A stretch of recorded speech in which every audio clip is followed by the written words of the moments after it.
Hey guys, welcome to my double squash tutorial vlog. This is the first one of my series, which is mainly aimed, as mentioned in the pilot, to help you guys get better. Teaching and playing over the years has inundated me with questions about the game and how to improve, so hopefully this video series helps take your games to the next level and gives you a little clarity on a couple of concepts that you may or may not be familiar with.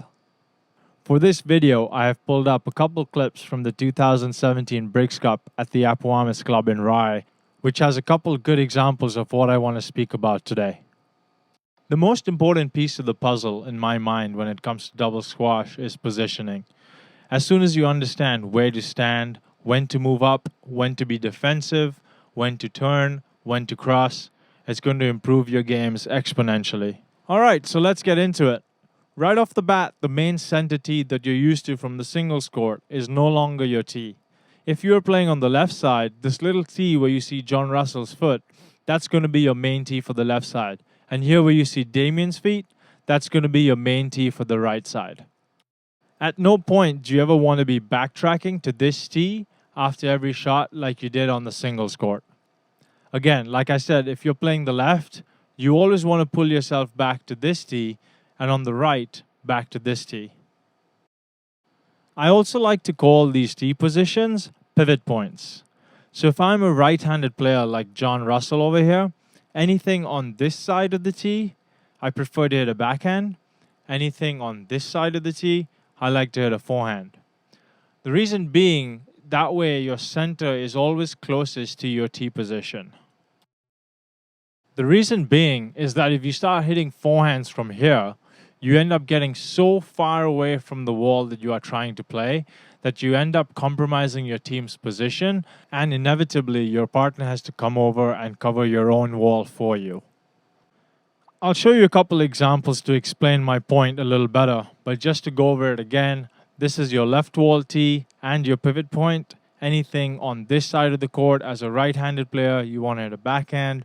Anything on this side of your tee and pivot point as a right-handed player, you want to try and hit a forehand, and vice versa on this side. Another important thing to point out from the still that you can see over here is that everybody is on this main red service line. You want to try and push up and have your heels on this line at least throughout the rally. It's extremely important to push up in the court to position yourself to volley the ball as much as you can. And as you can see from this example, all four of us are on it, if not in front of it. Hopefully the real-time examples to follow will make my point more clear, but if not, and I'm moving too fast on some of the stuff, please do not hesitate to leave a comment or message me and I'm happy to explain further. Okay, so here we see right-handed Damien Mudge playing the right wall, but since the ball is past his pivot point, he's not going to play a forehand, but a backhand to ensure he's closest to his tee position and the right wall. If he chose to hit a forehand, his feet would have been here, pushing him even further away from the right wall and the wall that he is responsible for. As this clip progresses, you can see both John and Damien trying to volley as much as they can, along with playing their strong sides. Here's another example where the ball has come onto Damien's inside hip, and instead of trying to maneuver around and hit a forehand, he simply turned onto his backhand to ensure his center is towards the wall he's supposed to be playing.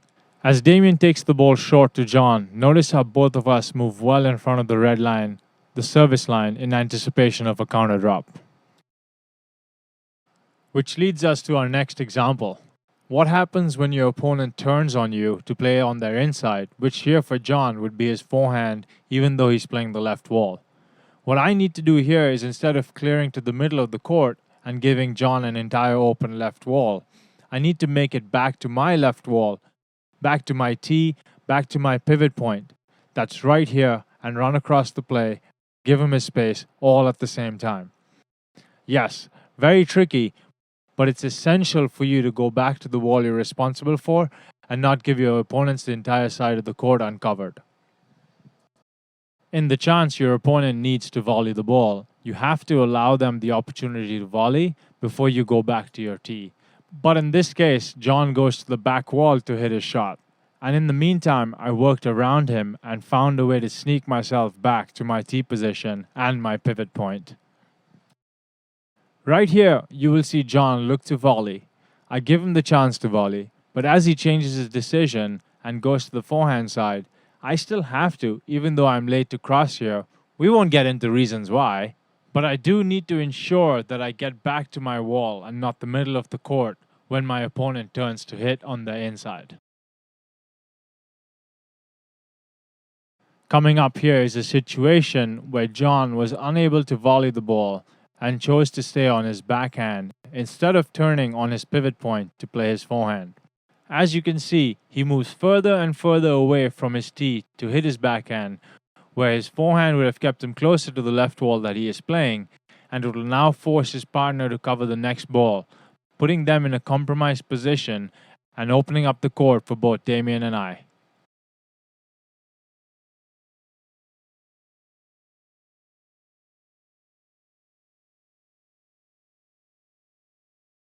And here again, you see Damien using his backhand, using the center of his right wall court and his pivot point to play his backhand and stay closest to the wall that he is playing.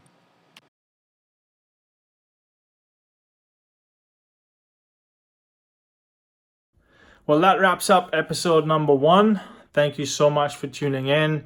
If there's anything I can clarify further, please drop a comment below. Please like, share. Even if you just want to say hi, that's totally fine.